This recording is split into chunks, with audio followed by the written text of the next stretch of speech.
Exatamente. Isso. Precisamos de ficção para basear. Precisamos de ficção. E aquela coisa mesmo, tipo, Príncipe Encantado, eu idealizei que era a pessoa, minha alma gêmea estava lá, no quinto dos infernos.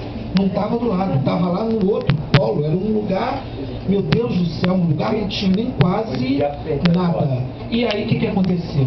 Eu fui, peguei o ônibus, só daqui até a Flotônia 14, de lá não sei o que, é quase fronteira com a Bahia, e não acabava nunca. Aí eu cheguei e falei assim, bom, esse lugar não vai acabar. Quando eu cheguei, peguei um táxi, era de madrugada na cidade que não tinha absolutamente ninguém, um pavor na cidade, não tinha mais uma pessoa de madrugada, eu morrendo de medo, com mala, com tudo, malicuia, e ninguém sabia, até meus amigos, foi totalmente escondido a coisa, uma loucura, porque ninguém sabia para onde eu ia, né, porque eu podia estar me enfiando uma furada, né.